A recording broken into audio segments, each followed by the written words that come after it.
And now we will go to another story. So someone asked Bahauddin Naqshband, "It must have been painful for you to expel a student." Bahauddin said, "The best of all ways to help and test a student, if it is possible, might be to expel him. If he then returns against you, he has a chance to observe his own shallowness and the defects that led to the expulsion. If he forgives you, he has a chance to see if there is in this any pretense of holiness. If he regains his balance, he will be able to benefit the teaching, and first and foremost his own self." This is quite interesting because this is the mentality of a master. This is how a master is thinking, a master that does not need followers, a master that wants students, that wants people who advance in their esoteric path, in their esoteric world, in their esoteric path and their esoteric work.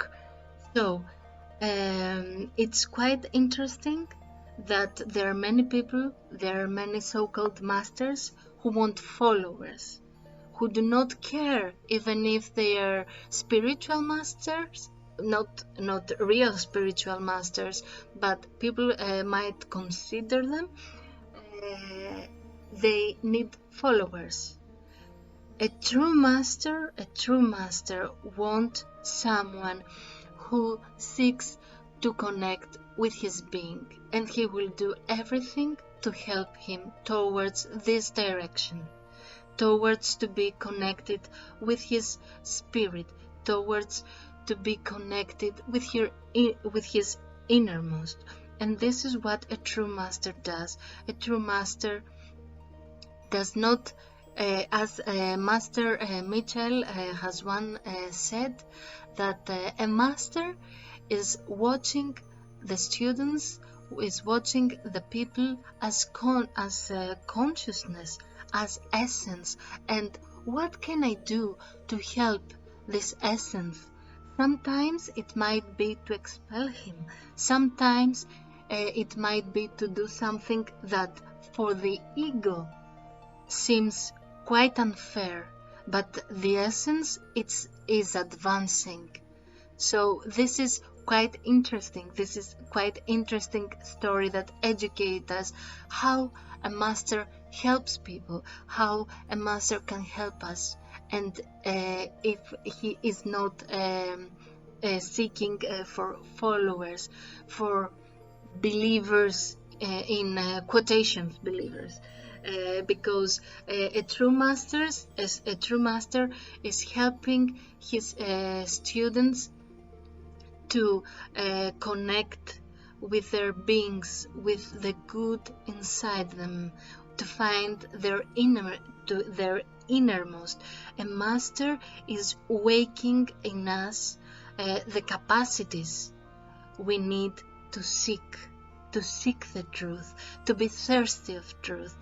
And this now is a great chance to contemplate on these things now. So we are going to the tale. For many months, the wise Hakim Masum remembers. My great master, Khaja Alam Shah, told me to write letters that he dictated and made me keep notes of what he said and thought. Once, when I saw him to write, I realized that he was writing faster and did much better letters than mine. Many of those that I was writing were so bad written that it was difficult to read. Once, he told me, I tried to give you the practice that you needed. If you manage to improve your speed and calligraphy, the better for you. If you think I am that illiterate or lazy as to not be able to do my work by myself, then you have a great chance to observe in depth your own opinions and to see that they are just your personal opinions, and then you will understand that opinions, if by chance are the same that satisfy you, distort the data of senses. quite interesting here that the master says, whatever I do, if you think that I'm doing a fault, as a master, we have to think that to consider as fact, we have to consider as fact that a master, and if we follow a master of the White Lodge, has much more consciousness than us, and has achieved Gnosis in a higher level than ours. So here says the master, if you think that I'm lazy, that I'm not right, you must observe this, because all I am doing is for your own good, for your own advancement. And it's quite interesting what a master really wants from his students: personal development and self-knowledge, to know himself. So a master will do everything for the student to know himself, and to be able to take him.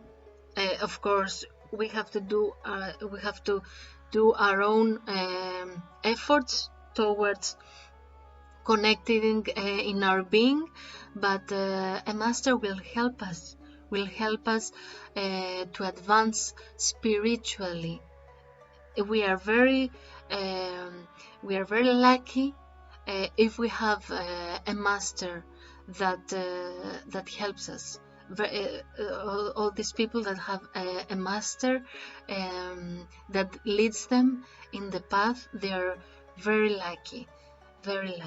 So also it's quite interesting, and it's quite oriental to say that the calligraphy. Why calligraphy? Calligraphy was for not only Oriental tradition, Arabian tradition, but also Chinese and Japanese tradition, a very great aspect.